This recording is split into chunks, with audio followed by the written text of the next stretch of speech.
Okay, so good morning, ma'am, to all. So in earlier class, we discussed about the respiration. In that respiration, particular topic that is gaseous exchange and alveolar level we discussed. And today we are going to discuss about the transportation of gases. Okay, so transportation of gases, that is here how the gases means what here we are today we are discussing about the respiration, that is oxygen and carbon dioxide. So whenever we inhale, we at the time of inhalation we are inhaling the mixture of gases. So probably air is a mixture of gases. Okay, that the mixture of gases that fills the lungs of especially the alveoli. Alveoli is the structural and functional unit of the lungs. Okay, so when that the mixture of gases is entered into the alveoli, that is to the lungs, based upon the combining capacity of the gases only, that will be react with the hemoglobin. So oxygen will be having, comparing to all the gases, oxygen will be having the highest combining capacity. So by combining with the oxygen with the hemoglobin to form a oxyhemoglobin. Okay, and so normally in atmosphere the composition of oxygen is 21%. How much amount is present in the atmosphere, that much only that will be inhaled by the body. So 21% is going to be reacted to the hemoglobin to form the oxyhemoglobin. So where we can find hemoglobin means it is a protein which is present in the red blood cells. Okay, so because of having the hemoglobin only, the blood is in red in color. Okay, and also we can call the red blood cells as a erythrocytes also. Okay, ma'am. So here, as oxygen, whatever it will be combined by combined with the hemoglobin by forming the oxyhemoglobin. Okay, as the oxygen is carrying as in the form of oxyhemoglobin, it will be diffused in the blood. It rapidly, okay, diffuses in the blood. By diffusing in the blood, however, it will be combining with the hemoglobin like that only whenever it reaches to the cells. Okay, reaches to the cells, it will be detaching. That means the hemoglobin will leave the oxygen in the cells. So here we can see, that means we can see a different type of situations we can face here, that is based upon the diffusion. In 9th class, we discussed about the diffusion. Diffusion means what? In yesterday class also we discussed about the diffusion. What is meant by diffusion? Movement of molecules from higher concentration to lower concentration. So here, what are the molecules are moving means oxygen molecules. So from the lungs to the oxygen molecules are carrying by the hemoglobin through the blood. Whenever it will be reaches to the blood, it will faces a different type of situation there in the cells. That is, in the cells, the oxygen composition is very low. So based upon the diffusion process, the oxygen will be diffused from the blood capillaries to the cells. Okay, that means whatever the hemoglobin is carrying blood from the alveoli, that is from the lungs to the cells, whenever it will be facing a peculiar situation in the cells, by having the lower concentration of the oxygen will be detached from the hemoglobin. That is, the hemoglobin will be, however, it will be reacted with the hemoglobin to form a oxyhemoglobin. Like that only the reverse situation will be happen whenever it reaches to the cells. Okay, so this will be like this, it will occur in the transportation of gases in the cellular level. And gaseous exchange, that is, in earlier class we discussed about gaseous exchange at alveolar level. Now we are going to discuss about the, I'll show you the picture of gaseous exchange at capillaries to cells and back. Whatever we discuss now, that we'll see a picture. Okay, I'll show you that.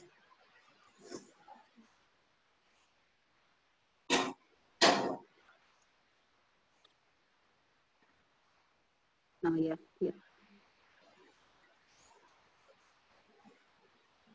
So see here, so diffusion, through the diffusion process. So the oxygen will be carrying from the lungs to the cells. So this is downward arrow.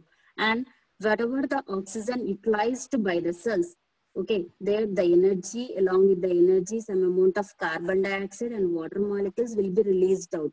However, it will be the hemoglobin carrying the oxygen, like that only it will be combined with the carbon dioxide and carry to the alveoli. So whatever the carbon dioxide is usually transported not in the form of CO2 form, it is in the form of bicarbonate, HCO3 form. So some amount of that is carbon dioxide, which is in the form of bicarbonate, that will be combined with the hemoglobin, and rest of it is dissolved in the plasma.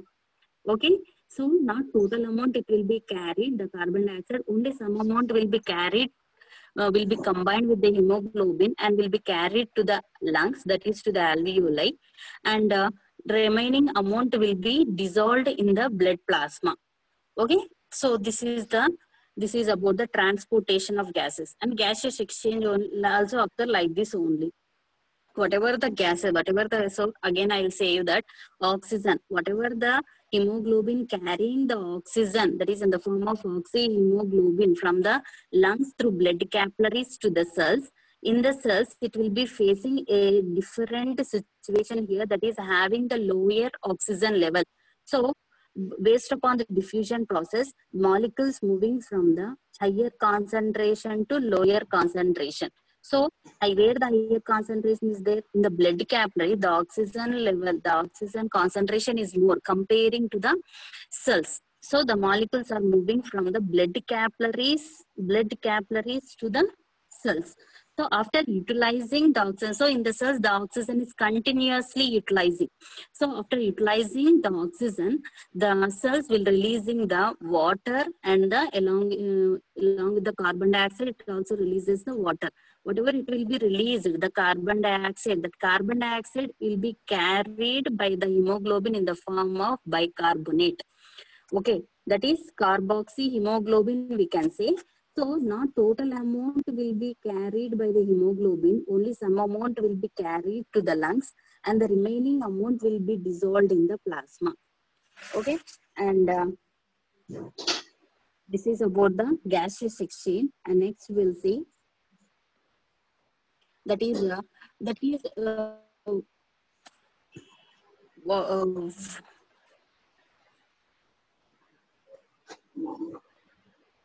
so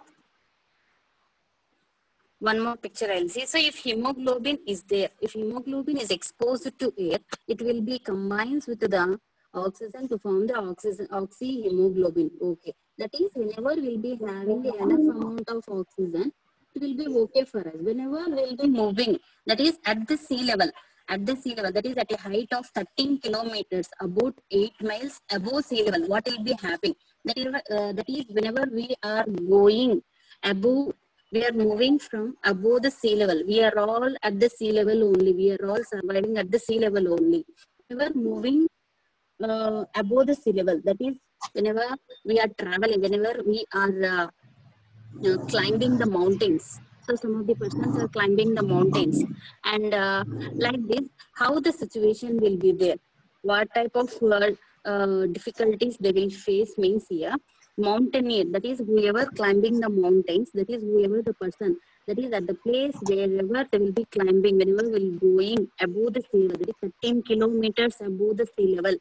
Okay, so what the situation means at that place, that is above 13 kilometers or 8 miles away, we can't find the enough amount of oxygen. Then, so that's why only by having the, to have the hemoglobin, to have the oxygen, okay, to have the oxygen, they will be the mountaineers especially, they have to carry the oxygen cylinders, okay, to balance the oxygen levels to our body. And the different situation we can find whenever we'll be going deep into the sea. That is the divers, sea divers. They are also carrying the oxygen cylinders. That means at the sea level only will be having the enough amount of oxygen. Whenever will be going above the sea level and below the sea level. See here, the mountaineer, whoever will be carrying the, okay, sorry. Here. Whoever will be carrying the mountaineer. So see here, he is carrying the oxygen cylinder. Why he is carrying the oxygen cylinder means here, at that particular height, we can't find the enough amount of oxygen. For the survival purpose, we need the 21% of oxygen. Whenever we are going up, we can't find that much of amount of oxygen. The oxygen levels will be decreased. Okay, and also under these situations, only half as many molecules of oxygen can combine with hemoglobin to form oxyhemoglobin. So, okay, so blood cannot carry enough oxygen to the tissues of if hemoglobin is combined with few oxygen molecules. Then at that time, we can't able to survive. So for survival sake, we have to take the alternative. That is, we have to carry the oxygen cylinders. Okay. And the different situation we can see whenever we are going deep into the sea. That is, we can see with the sea divers, they are also carrying oxygen cylinders. Okay, and the cellular respiration. What is meant by cellular respiration? The name itself indicating the respiration which is taking place at cellular level. So the respiration is taking place, we can't say that the respiration is taking place at lungs level. Lungs are just, they'll be taking the oxygen and releasing the carbon dioxide. Inhalation and exhalation will be done by the lungs. That's the function only done by the lungs. That nothing respiration is done. What the difference? In earlier class only, I said that the difference between the respiration and the breathing. Breathing means inhalation and exhalation of air is called the breathing. Respiration means oxidation of food molecules. Okay, to release energy is called respiration. So that respiration is done at cellular level. That is in the cells, not in the tissues, in the cells. So that's why we are calling that it as a cellular respiration. Again, cellular respiration is carrying, it will be categorized into two types. That is aerobic respiration and anaerobic respiration. Okay.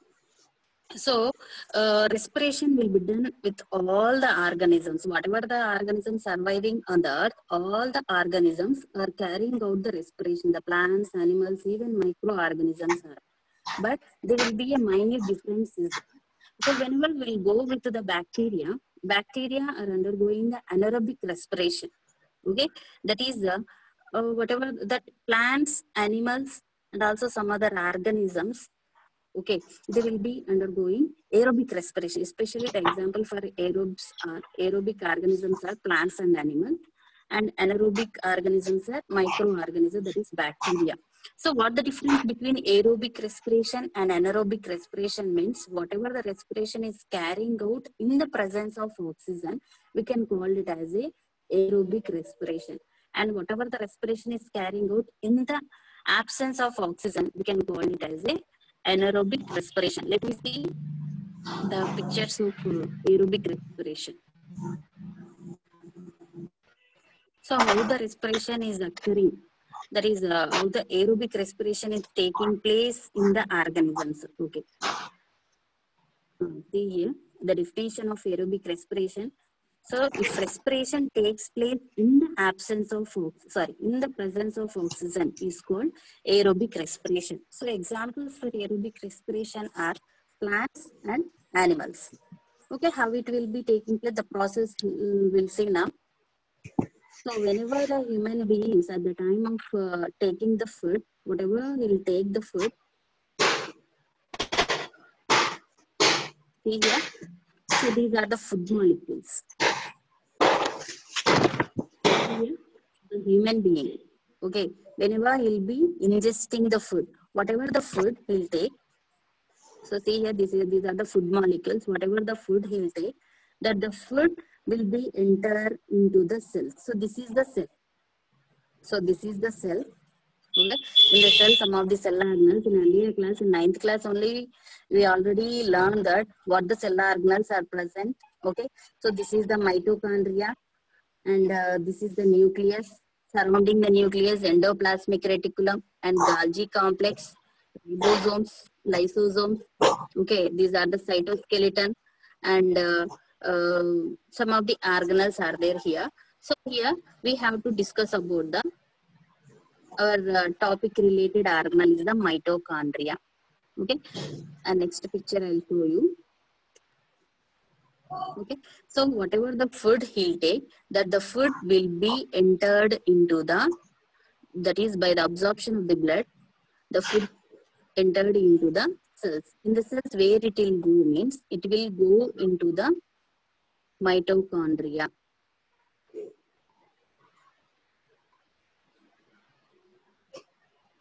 Okay. Okay. So in aerobic respiration. So in aerobic respiration, it will. So aerobic respiration is taking place in two, it will be occurring in two sites. That is in the cytoplasm and also in the mitochondria. That is in the prokaryotes and eukaryotes. In last class, we discussed that. What are prokaryotes and what are eukaryotes? So in eukaryotic cells, especially in the eukaryotic cells, the aerobic respiration is taking place in two sites, that is in the cytoplasm and in the mitochondria. In the cytoplasm, what is taking place in the cytoplasm? That is partial respiration, partial aerobic respiration is taking place in the cytoplasm, and remaining process is occurring in the mitochondria. This is not occurred in a single step. Several steps, several enzymes has to be involved. But here two organelles, that is half of the partial respiration is taking place in the cytoplasm and remaining is, it will be occurred in the mitochondria. We already discussed the structure of the mitochondria. Okay, so we'll see here in the cytoplasm what will be happening. Whatever the glucose, that is whatever the food will take, that is in the form of glucose, that will be converted into the 3-carbon compound. That is actually the glucose is a 6-carbon compound. That 6-carbon compound is cleaved into the 3-carbon compound. That is from one glucose molecules to pyruvic acid. Two compounds of 3-carbon compound pyruvic acid molecules will be released here. See here, this is 1 and this is 2. So from one glucose molecule, 2 pyruvic acids will be released. After cleavage, the pyruvic acid only can be able to allow into the mitochondria. We already know that all the cell organelles, structure of the plasma membrane is selectively permeable membrane. We already know that. So like that, the membrane of mitochondria is also do the similar function, whatever the function done by the plasma membrane. So here the mitochondria is also surrounded by the membranes, a double membrane. Okay, so inner membrane, outer membrane. So the function of these membranes is similar to that of the function of the plasma membrane. Okay, so here it is also functioning as the membrane of mitochondria is also functioning as a selectively permeable membrane. That is, it will selectively permits the components to take the entry into it.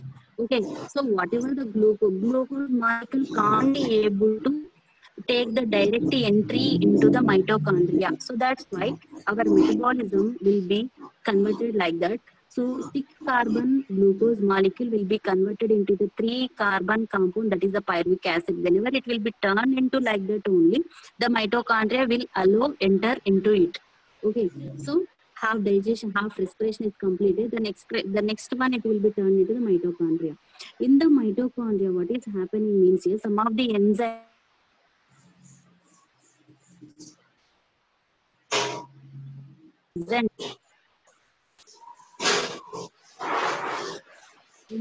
whatever the enzymes required for respiration are all present in the mitochondria. That is, once you can will discuss about the structure of the mitochondria. The mitochondria is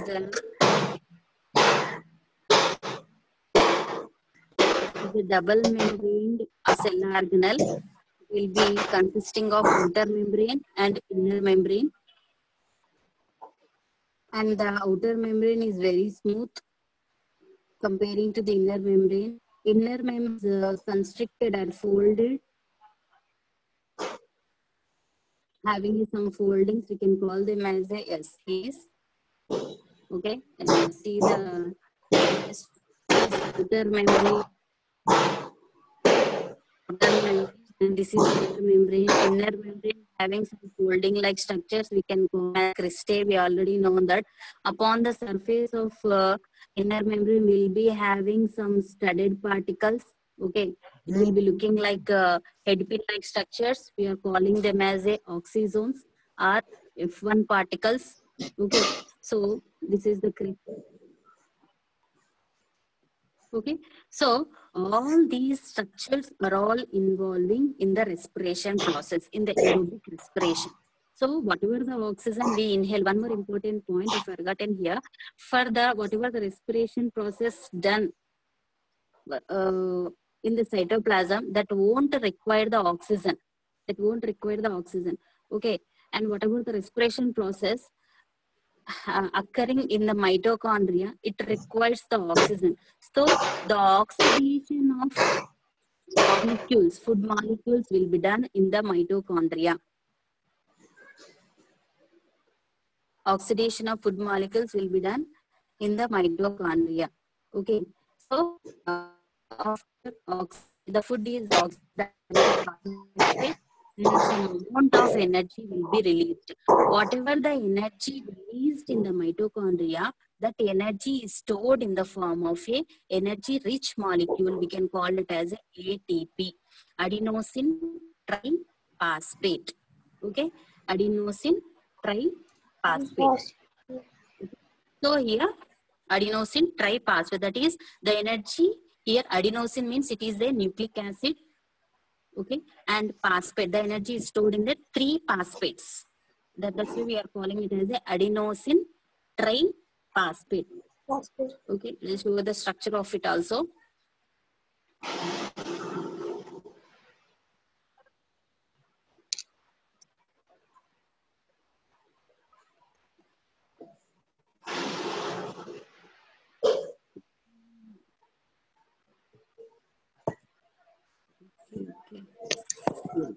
Okay. Okay. See here. So the carbon molecules. See here in the presence of oxygen, the carbon, that is the three carbons you are seeing here. The three carbons, they are all pyruvic acid. Okay, whenever the pyruvic acid taking entry into the mitochondria in the presence of oxygen, it will be converted into the carbon dioxide. Okay, by releasing the water and the energy. And whatever the energy is released, that energy is stored in the form of ATP. So that's why we are calling ATP as the energy currency of the cell. Sorry, energy currency of the cell. And the mitochondria, because of storing of ATP, that is energy, we are calling mitochondria as a powerhouses of the cell. Okay, all of you got it. And what the difference between the prokaryotes and eukaryotes means? So this is the process occurring the eukaryotes. Next, we'll see about the prokaryotic respiration, that is anaerobic respiration. What is anaerobic respiration? Now,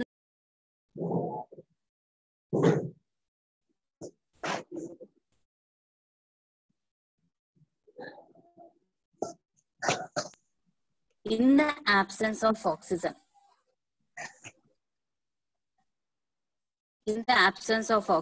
we can call it as a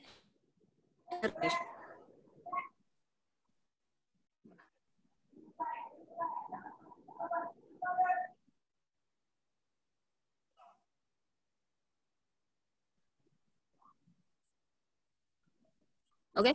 So if respiration takes place in the absence of oxygen, it is called anaerobic respiration. Where we can see the anaerobic respiration means in prokaryotic cells, that is in bacteria, and also even in us also, that is in animals also, anaerobic respiration will be occurred. First, let me discuss about the in animals, in microorganisms, how the anaerobic respiration. So instead of releasing the carbon dioxide, okay, instead of releasing the carbon dioxide, whatever the pyruvic acid is formed, that is the common. That is here, because of absence of mitochondria, the respiration is done only.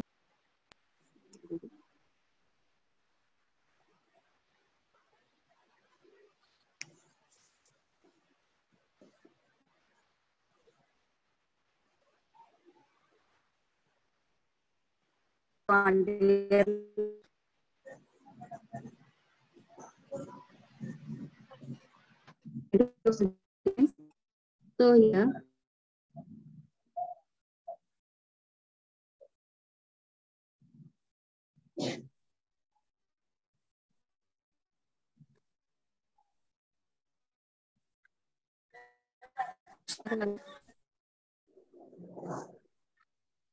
so in bacteria, the anaerobic respiration, we can call it as a fermentation. So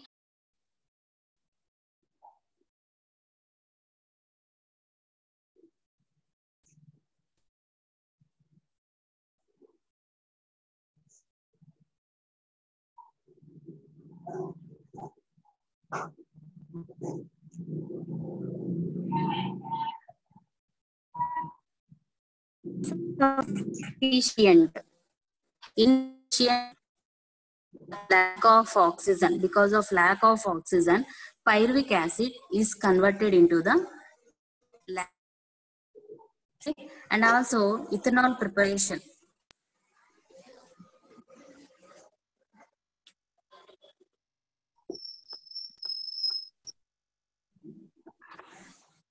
Yes.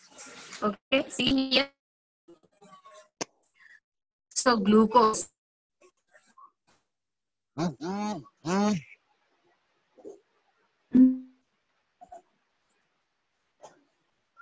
Okay. It's cells.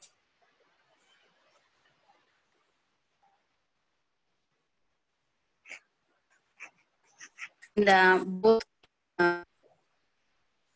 it will from the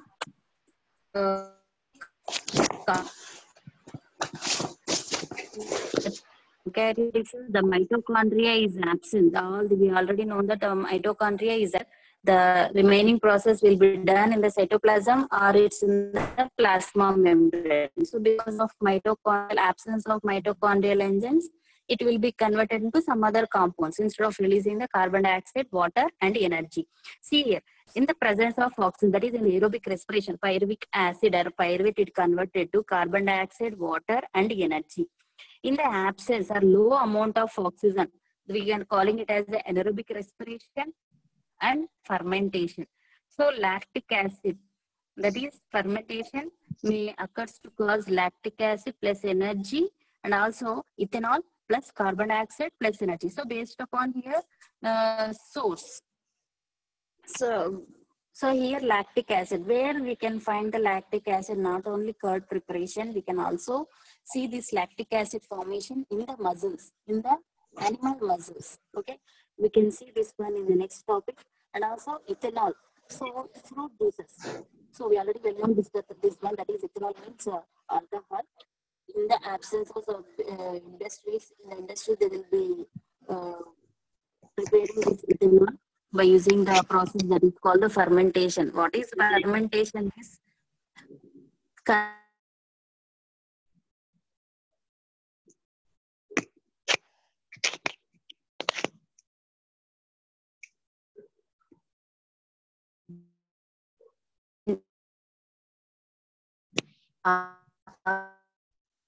with the help of the yeast cells. Yeast is in the oxygen. Yeast cells can convert the glucose into the ethanol by releasing carbon dioxide, and energy is called fermentation.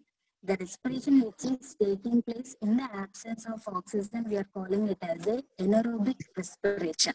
Okay, so we can face these two types of situations. The lactic acid we can face in the animal cells also. Whenever, that is in the animal muscles, sorry, in the animal muscles. So where we can find, that means can energy be released without oxygen? That is the question they have rising here. Energy be released without oxygen, that is in the anaerobic respiration. Anaerobic respiration means oxygen is not there.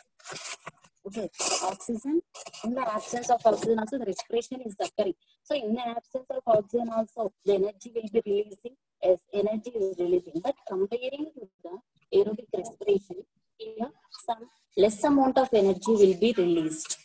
Okay, best example we can see that an athlete, a sprinter, we can say whenever the sprinter athlete is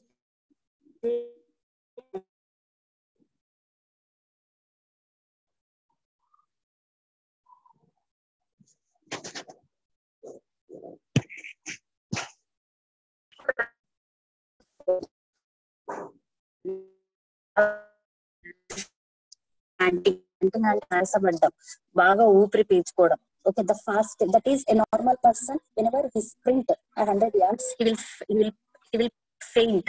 But a trained athlete, a fastest sprinter, he can able to control his breathing. Okay, during his sprinting he do not breathe at all at the time of running 100 yards. That is, he will trained like that. Okay, but after that sprinting he can pant or he can faint. He can pant for some time until he will become to normal position, until he will take the normal breathing. Okay, until his breathing gradually returns to normal. So what is happening means here, whenever he will be sprinting, that is, he will be not at all, that is, he can't be able to breathe a enough amount of oxygen. That what will be happening here, instead of converting the oxygen, that is the pyruvic acid, glucose levels are already in his body is there. Okay, instead of converting the glucose into the, that is pyruvic acid, into the carbon dioxide and